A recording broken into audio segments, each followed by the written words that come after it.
So, hey, welcome everyone today. I'm Matt Johansen, and I've got Brian with Impart with me. Today, we're going to talk about API security. For those of you who don't know, I'm have a long career in application security, and API security is kind of like a new transformation of that. Not that new, but you guys know what I mean. Brian and Impart are kind of at the leading edge of a lot of that. So I figured I've got some questions to ask Brian, and we're going to get really into it and figure out what this stuff really is and how it's different from AppSec of the past. But yeah, Brian, you want to introduce yourself real quick?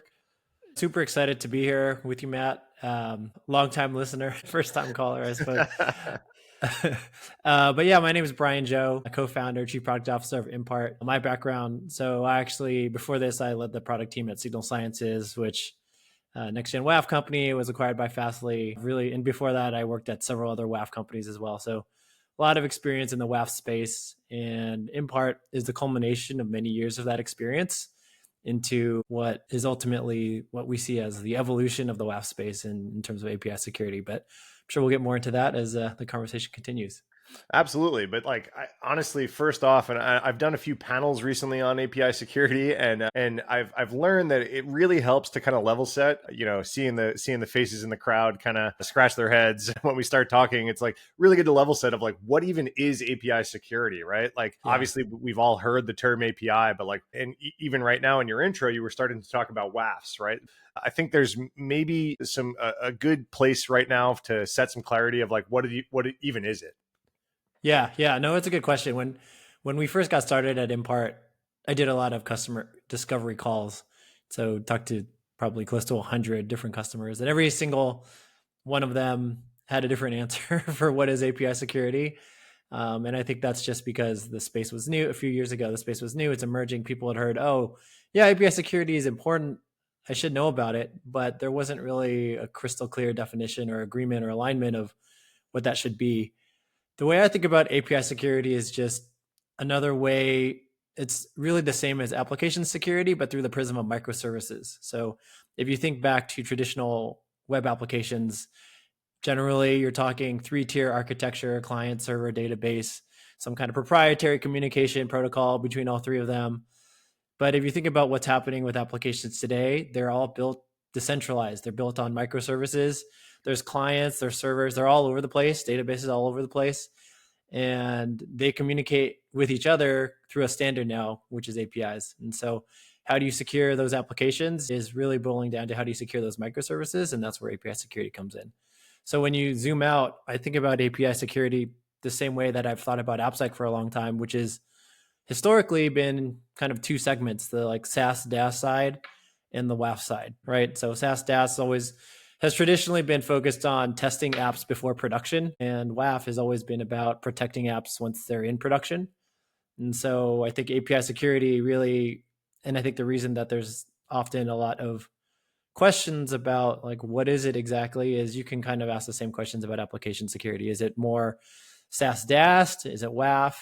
Given the background that that I have a really strong and deep experience in the on the WAF side as well of it. But there's obviously some people who look at it more as a SaaS DAST solution as well. Yeah, and I think in the transition here, right? Well, it's hard to even call it the transition. I think there's a lot of transitions going on at the same time here when people are moving to more decentralized models, like you were talking about, in microservices. People are taking a lot of web applications and either not even lift and shifting, but trying to almost rebuild the plane while it's in flight. A lot of times we're seeing this, right? Where it's like, okay, take some of our traditional endpoints that we have on the web and rewrite that same endpoint, but maybe traditionally it was in one web framework, and now we're going to launch a GraphQL thing that does similar, or we're going to launch this other new service that just does this one part of my web application, right? And more of the traditional microservice way of doing things.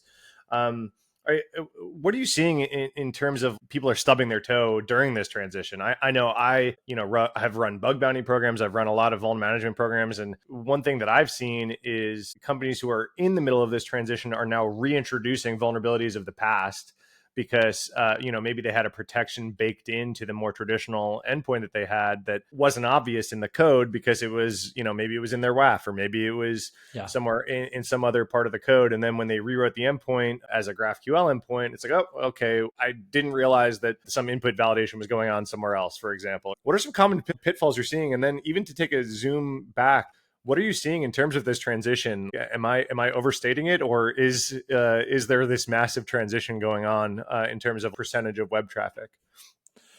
Yeah, it's pretty mind blowing. So there's a ton of studies out there about what percent of the internet is API traffic. One of the more recent ones I saw was from Imperva, and they said 70%, 74% of all internet traffic is API traffic. But to be honest, I think for security folks, we hear these types of statistics all the time. And so you kind of get numb to the fact like, oh, X percentage of the internet traffic is video or APIs or bots or whatever. So it didn't really hit home, but I actually really started to realize that when I was at Signal Sciences still. So at Signal Sciences, as you know, Matt, we spent a lot of time focused on the WAF use case. And so we had a ton of detections and smarts and just history around looking for attacks on traditional web applications. But one of the things that we started to see was just our WAF effectiveness was becoming lower. And that was because, number one, the types of detections that we had were designed for web applications, not APIs. So they were kind of becoming less effective. And then overall, the percentage of traffic that we were seeing was really starting to increase. And we kind of just experienced that firsthand in terms of seeing incoming questions from customers, support requests, help with rules, things like that. I'm just asking us, hey, how come these detections that we have aren't as effective as we thought they might be? So that was when I really started to really understand the transformative impact of APIs, because it was the same thing. Like when I was working at a WAF and someone would ask me for API security, API protection, my default answer was, oh, that's just another type of web application. But what you're doing with WAF can effectively protect the same thing. But I think that's when it really hit home that it really couldn't. Can you give some examples there? Right, I'm sure Yeah. you've seen them, right? Like, what are some specific examples of things that like really started to get hard as this transition became more apparent? I think one of the biggest differences between what a WAF is looking at or API security solutions are looking at is like authenticated versus unauthenticated traffic, right? So a WAF is generally looking at unauthenticated traffic. The attacks are pretty much spray and pray. They're not logged in. They're just people, doing things like downloading a library of attack payloads and firing them against as many things as they can find on your website. They're not going that level deeper, trying to take advantage of things like broken authentication or broken authorization. So you might have heard of IDOR or BOLA vulnerability. That's one of the top 10 API vulnerabilities, which is basically when an attacker logs into your site with a valid API token and then tries to use that token to access other objects in your site that they might not be or should not be able to access. And so that's an example of a type of attack that just a WAF has no visibility to. So just as like a real world example, one of our customers is in healthcare. And what they were seeing is an attacker logged in to an account as one user, accessed private health records for that user, and then just switched the identifier or the account object, pulled records from another user, found that it worked, and then went and cycled through thousands of other users and user objects to get more and more private health records. And in an era where like PHI violations, you can get fined up to $50,000 per violation. That's just really a problem. And like that type of enumeration against a broken authorization vulnerability, that's very common. And that's what you like if you look at all the biggest and most notorious API security incidents like 23andMe, Trello, Dell, most recently back in May, like those are all the exact type of attack that happened. And those are the kinds of things that a WAF is completely blind to. Because from a WAF perspective, a WAF is just going to see a request that looks perfectly normal,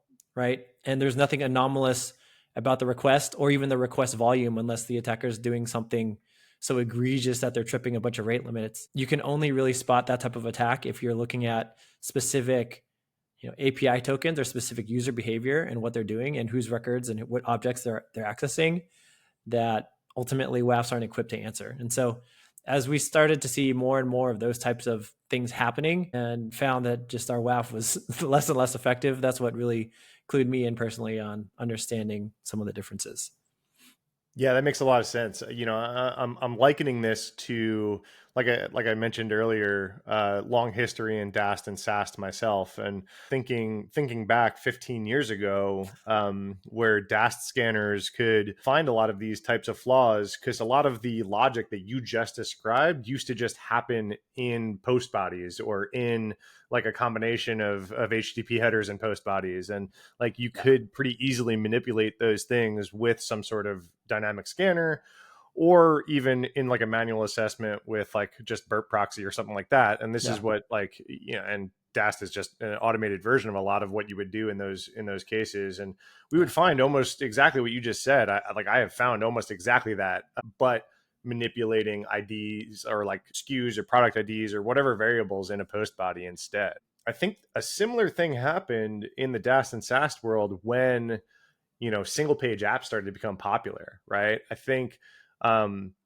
specifically if you look at like Angular JS and the popularity of Angular, probably a little over 10 years now. What year are we? Yeah, so like Yeah. probably around 10 years ago, right? When that started to become popular, you really started to see a big issue in the DAST land in terms of effectiveness. Same like what you're talking about of like WAF integrating effectiveness. Yeah. And I don't think DAST ever really bounced back in terms of capability in terms of like modern web frameworks, right? Not to say that there isn't like a place for a lot of the traditional stuff. There's still a lot of traditional code on the internet, but Yeah. in Yeah. terms of like modern shops, I don't think we ever really saw it bounce back, right? Specifically, I mean, a lot of us in AppSec made a career in just cross-site scripting, to be honest, right? Like, I mean, it was Yeah. just that prevalent everywhere and that serious, right? But it was Yeah. also that easy to ship. And then modern web frameworks came around, and all of a sudden, in order to just even accidentally push cross-site scripting, you had to use something like unsafe inner HTML or something like that. I think is the React Yeah. call. And so Yeah. like the developer has to type the word unsafe in order to accidentally push XSS versus, PHP, it was XSS by default and you had to learn how to avoid it. Is that a good analogy to how APIs are breaking some of our original strategies, at least on the finding security vulnerability side of things? Yeah, I think that analogy is pretty apt. It's ultimately a different paradigm of just how things work. Like an analogy, and I think a lot of it just boils down to scale, right?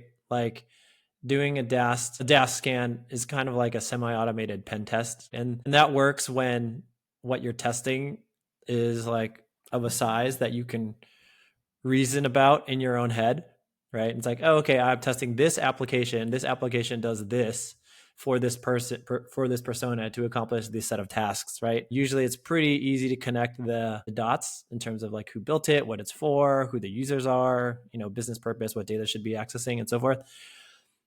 APIs are just different. Like the way that applications are built today, they're completely decentralized, and the order of magnitude of how many there are is just so many that a normal person just can't actually reason about it. Like if you look at all the microservices calls going back and forth, I'm sure you've seen the Netflix diagrams and the Amazon diagrams. It's just impossible for a human to really like reasonably be able to reason about. An analogy that I sometimes use with folks is API security is almost like having thousands of tiny networks that you need to secure, because every communication between one API and another, or like two servers, is effectively like its own network connection with its own set of rules and its own set of data that should be there, and that needs to follow a specific pattern and business purpose, and that's going to be extremely complex and very different for most applications today. Going slightly off script here, but you just made me think of something, was what you just said in terms of like scale and just like magnitude made me think of what do you see in terms of AI's impact on like security testing in this? When you say things like Yeah. DAST was just like an automated pen test, and I completely agree. And um, but obviously at like a lower skill level, and you're really just using the tool to be able to hit as many web applications or endpoints in a given web app as possible, as fast as possible, to feed something to a human to like say, hey, hone in on this area because there's something spicy going on. And now what you're talking about, the same thing, right? Of like all these mini networks. My brain immediately goes to, oh, could I use some sort of AI agent to like help speed up my pen testing of this new, Yeah. API filled world? Are you Yeah. seeing that? Yeah, no, I like talking about AI, so definitely worth the detour. The way I think about API security being just application security, right? Kind of like the framing still holds, right? You're kind of taking this like testing approach, like a better DAST, or you're taking like a protection approach, like a better WAF. I it's kind of similar. Like AI is just kind of another lens, kind of like another way to frame the same problem. So when I think about it, like I kind of look at like using a slightly different framing. Like I think about security as like two main things, like detection and response, right? So I think AI in particular makes detection easier than ever, right? If you kind of look around at all security tools and just the industry in general, detection and visibility, it's easier than it's ever been in history, right? Like you no longer have to get all these different tools to examine every aspect of your attack surface. It's all being consolidated. Technology is getting a lot easier. Technologies like eBPF, Kubernetes, like all of this modern cloud technology is making it easier and easier to get insight and context into all of the stuff that you've never had before. And I think AI is enabling like that ability, and AI is making it easier to sort of correlate and consolidate and prioritize like all of that new context. So I think AI is having a huge impact there. But if you kind of switch to the response side, I think that's where there is still a bottleneck. And I would say the response side hasn't kept up in terms of the innovation. Like while detection and visibility is probably the easiest it's ever been, response and enforcement like hasn't changed, right? Ultimately, like think about the most common security control, a WAF, like that most people are still using a WAF that is fundamentally still 20 years old, right? It's still based on mod security and regex filters, doesn't understand any of that new, you know, context that is so easy to get now from almost any security tool that has like an eBPF agent or an eBPF sensor. AI is really good at like making recommendations and coming up with ideas, but in terms of being trusted to make response action, to take actions and make decisions, I don't think it's quite there yet. Because it's a simple example, like anytime you make a blocking decision with a WAF or a firewall, and you're actually saying no to live production traffic, you have to be able to explain exactly why you're blocking a request, because you might be blocking legitimate traffic, right? And if your AI model is black box, as most of them are, and was trained, for millions of dollars by one of three companies, right, that isn't really, you aren't really doing that. Like it's OpenAI, it's Google, it's Facebook. Like those are the main companies training models. You're not really going to be able to explain like, okay, why did the model block this request? You actually need something much more deterministic, especially for a production level scenario. So my standpoint is like there is a lot of room for innovation still on the response side, being able to like do stuff with all of that context. But on the detection side, I think AI is having a huge impact, has already had a huge impact, and I think will continue to make it easier for security teams to understand what's happening. The next step is really just turning that understanding into action. And that's, I think, the exciting frontier ahead of us. Yeah, I think a lot of that makes sense. I think a lot of the AI stuff that we're seeing on the response side is really just what we were calling machine learning a few years ago, right? What is it? If it's not from the AI region of France, it's just sparkling machine learning or something. But yeah, no, I think on the detection side, you're absolutely right. I think probably the biggest impact we're seeing in security is just like, or even just in development, is just speed, right? It's just a speed enhancer for a talented engineer, right? And so if that's a Yeah. security engineer that can use AI to like help speed themselves up in terms of building something or finding something, right? One of the areas I like to focus on this is like in terms of like the tip of the spear of like who's coming up with new things is actually bug bounty hunters, right? They're very incentivized to be like first to find a lot of things and Yeah. fastest. Yeah. Because if you find a duplicate, you're not getting paid out. And so the people that are actually paying their bills with bug bounty, like full-time bug bounty people, are actually doing some of the most innovative stuff to try to speed Yeah. their work up. And I'm seeing some interesting things there in terms of recon, right? Because Yeah. that's like a big part of it is like, okay, can I have an AI agent that crawls this website faster and Yeah. notifies me of new endpoints that popped up on, my target, and so that I can be the first one to go in and still probably do some manual security testing, right? Because Yeah. I haven't really seen a whole lot of like really good AI security testing. But in terms of Yeah. like speed of, like you said, detection of like a new thing, Yeah. I think some of these AI tools are proving to be a bit of a game changer there. Yeah. Totally. Um, cool. So thanks for the detour, but you did mention a few things already that like also kind of bring me back. So like, I know you've got ties to Signal Sciences. I saw a joke on LinkedIn today of like the SigSci Mafia, because like half of the Black Hat startup Yeah. challenge is like ex SigSci people. I was on Yeah. SigSci's advisory board and a customer, so obviously we all have like SigSci DNA that have all like gone out Yeah. and done interesting things. And part of like my experience being a customer and an advisory member of Signal Science, there was like a lot of, what do we even call this thing? Because calling it a WAF felt Yeah. incorrect because of how far advanced you guys were at that time. And what are we talking, Hmm. 2014, 2015, 2016 Yeah. range, right? So you're already talking 10 years ago, and SigSci already felt like it was lapping WAFs. And here we are still kind of talking about WAFs. And it's like, even then we were joking of like, it's not a next gen WAF, it's a next gen WAF, because like we couldn't figure out what to call it, and there was a moment we were calling it RASP, and like there was all this kind Yeah. of stuff going on, right? And literally now, fast forward, 9-10 years later, and like I think that is Impart having the same problem? Like you're comparing yourselves to WAFs, but like WAFs were already outdated from your last startup, right? So like Yeah. where like are you kind of building on the legacy of the next gen WAF? Where are you kind of landing in this whole mess? Like the way I like to look at it is just through the lens of security outcomes. And I think if you kind of like the framing from before, like application security is either like better SaaS DAS, effectively better testing before development, or it's better WAF, which is better protection, and, in during production. I think that's just like those two outcomes are ultimately what security folks are trying to achieve. And I think that second outcome, the shorthand way to describe that to a security person, a way they understand, is like WAF. Oh yeah, I want something that blocks all the bad stuff. Oh, a WAF does that, right? And I think the industry has, come up with all sorts of different acronyms for different ways to describe that, right? Even Signal Science is like, it's a RASP, it's a platform, it's a next gen WAF, right? But I think for busy security teams, they just kind of come back to like, okay, I need to block stuff. Like a WAF is what blocks stuff. Maybe I need a new WAF. So, but I think ultimately our perspective is like that outcome is what we'll focus on. Our outcome is like, how can you block bad guys from doing things? And I think 6i changed the game in the sense that they changed the WAF paradigm from looking at a single request to looking at requests over time. And that was pretty innovative and groundbreaking at the time. But I think, technology has continued to evolve, and now there's another dimension, many more dimensions of context that are available besides just over time.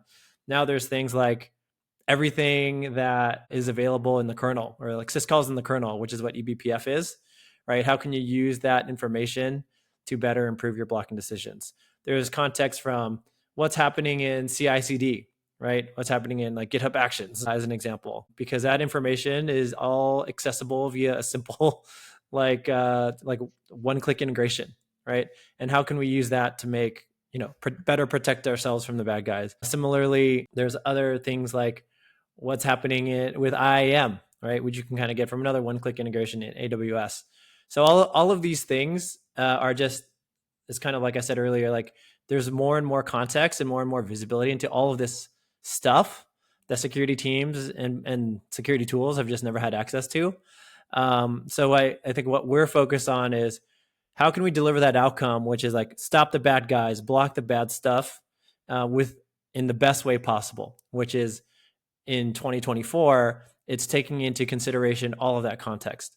Everything from eBPF, everything from CI/CD, everything from cloud entitlements, tying that all together into what we think is the most like valuable outcome, which is like immediately stopping bad guys. I mean, similarly, you can kind of look like, let's look at the better like SaaS DAST approach, right? As an alternative, like it's similar. Like you can get more context into your tests, right? You can kind of access all of that same context through the same technologies that everybody else is using.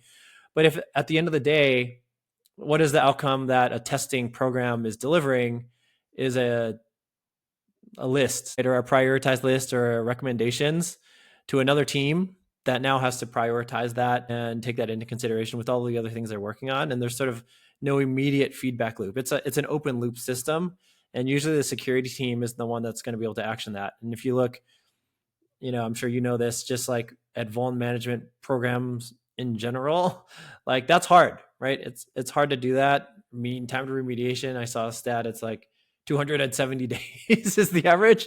So like that to me and to, our team at Impart is just not the part of the problem we're really focused on. We think all of that um, all of that context is super valuable. Things like test findings and all of that context to make better protection and blocking and rate limiting decisions. But ultimately, that's kind of what we're focused on.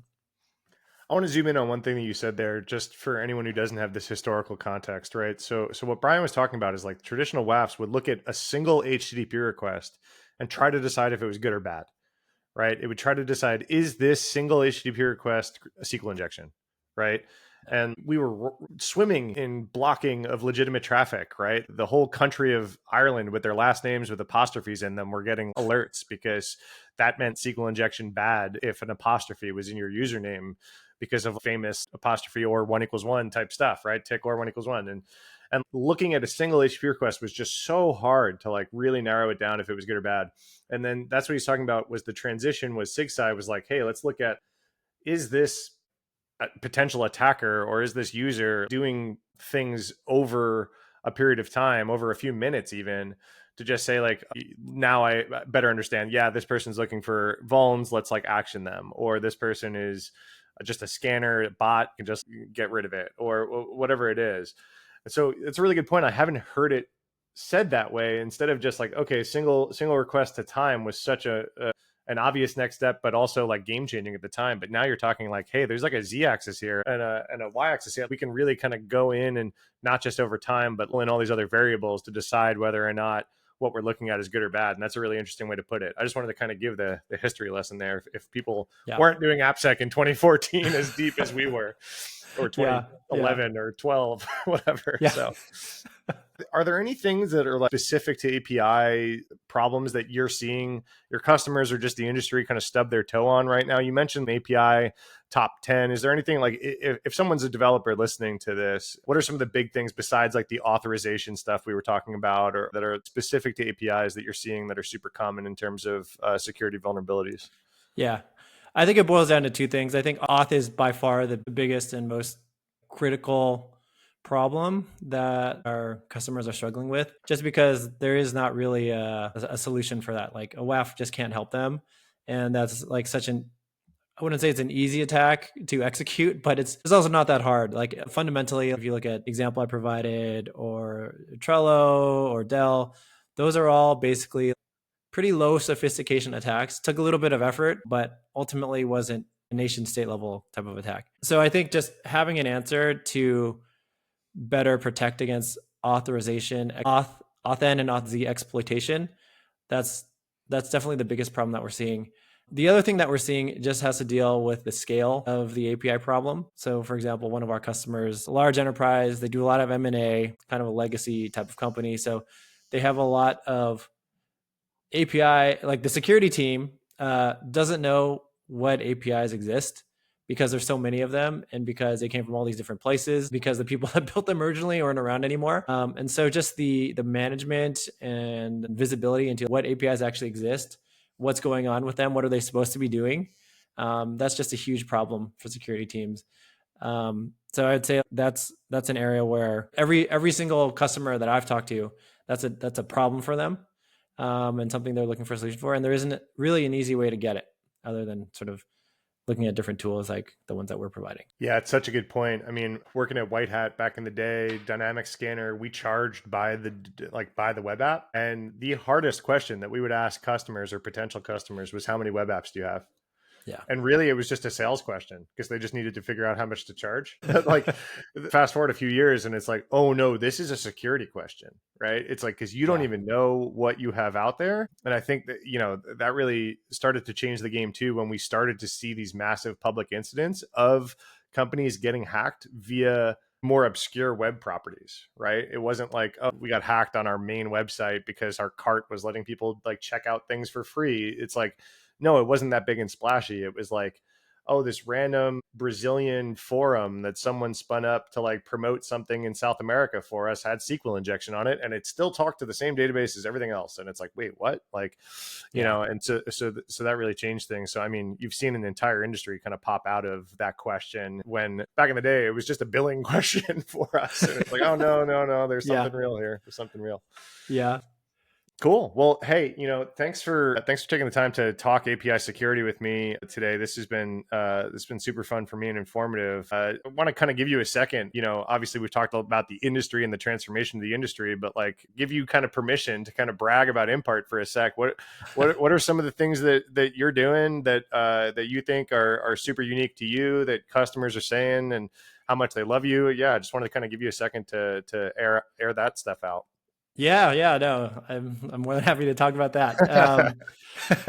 Yeah, I think some of the best feedback we get is just around our ability to actually put control back into customers' hands, to actually act on a lot of the context that we have. So here, I'll give you an example. So one of our customers, they were experiencing a long, sustained bot attack. Right? It was a pretty sophisticated attacker. They weren't just running a bunch of automation; they were actually adapting to what our customer was doing. So they were kind of learning what they were doing to respond to their attacks, changing their tactics on the fly, trying to hide, making it harder and harder to find them, and so forth. So what was happening is, like, before we got there, our customer was they had a dedicated bot protection vendor, and every time the attacker like changed tactics, they'd have to call up the vendor and say, "Hey, the attacker changed tactics. This is what we think they're doing.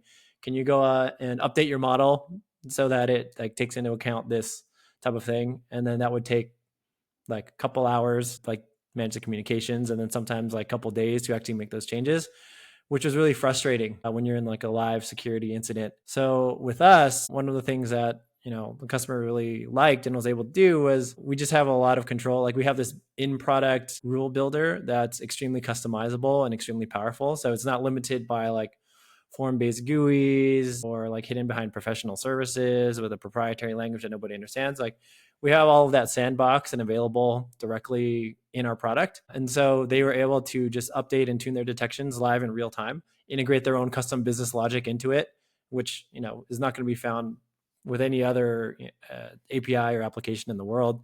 It's very specific to their business to be able to better respond to those types of adaptive attacks. So having that control back in the hands of a security team and not having to rely on somebody else and just kind of like go through this long period of like waiting for someone else to do something when you're under attack.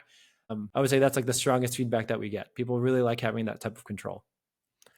Yeah, I remember, not to again talk about SigSci, but I remember back before SigSci had the ability to do custom rules, and I was a user. I was begging for let me write my own detection. Let me Yeah. write it. I was a power user, and I'd say traditionally that's not necessarily the buyer of security vendors, right? Is the person that you would like trust to like write their own detections. But I think more and more the modern security team has a lot of engineering power Yeah, behind it, right? I mean, totally. always the big companies have always had that, right? The Googles have always had just an army of engineers and metas and things like this. But like, Yeah. your traditional security buyer, I think, was filled with a lot of like security analyst types that like were Mhm. just the people there that were like, hey, we need to do security. I think more and more we like beat the shift left drum to death, that we actually kind of did it, right? Like Yeah. it's like we Yeah. actually got a lot of engineers into security. And I can't imagine staffing a security department for a Kubernetes first web app today with zero Yeah. engineer. I couldn't imagine like a Totally. security team with no engineers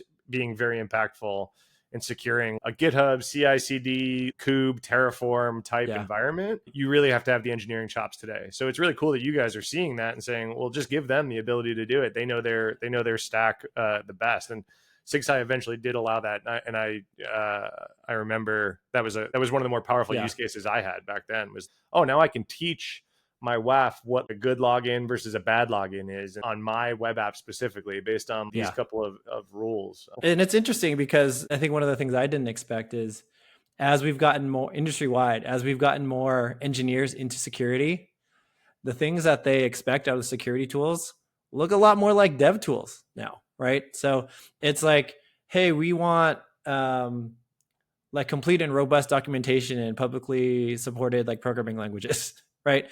We want like in product, we don't want form-based rule building. We want to be able to look at the code and review what the code is actually doing.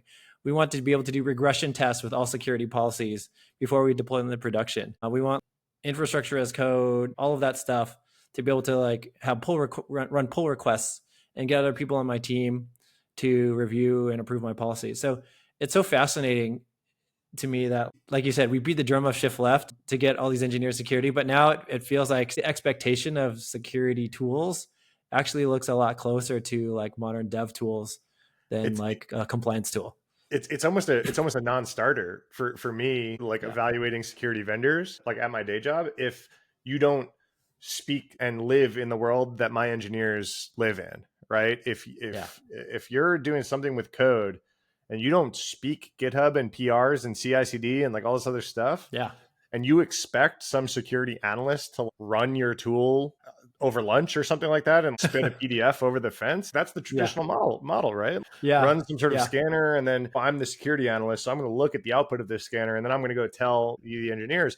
It's like, what? No, you need to live in the area that the engineers live in. It's a Yeah. non-starter today. And I see a lot of these hot takes on LinkedIn of shift left is dead, and I'm like, the only reason it's starting to smell dead in security is because we did it. Like it's because like Yeah. it's because Yeah. there just is this responsibility of security is now shared with engineering. It always was, but now a Yeah. lot of the technologies are enabling us too. I mean, like evaluating security solutions surrounding infrastructure as code, the security teams generally don't own the infrastructure, don't own Yeah. Terraform. Your CISO isn't responsible for Terraform. So if you're selling a security solution that has anything to do with infrastructure as code, you better get the engineering team on board and the CISO Yeah. on board. You have two Totally. executives to convince now, right? Yeah. Totally. What Yeah. CISO has the power to be like, hey, no, we're going to do Terraform differently starting tomorrow? It's like, nope, you better consult the engineering team on that because that's how they are deploying everything. So Yeah, it's fascinating to me that, like, if you went to an engineer, CTO, and said, "Hey, we're going to change up your application. We're not going to do any testing. We wrote some code. We're not going to do any testing. We're just going to like deploy it to production and see if it works." Like that would be laughed out of the room. Like you can't do that as a software engineer today.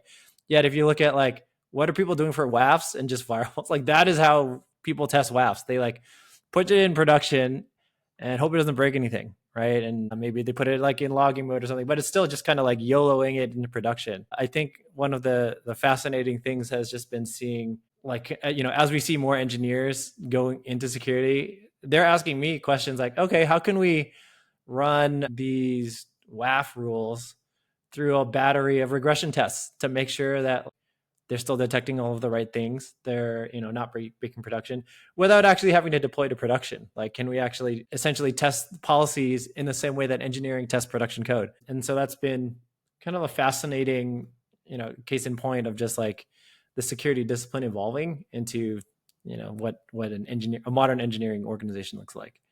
I mean, even on the testing side, right? So like this is very obvious to me on the response side, like as you called it, right? Or the like Yeah. in production. If you're touching servers and you're touching Terraform, you're touching code, of course, right? Yeah. This feels obvious to me, right? But Yeah. even on the testing side, where maybe it's less obvious, right? Where it's like, hey, security trying to like test and find vulnerabilities.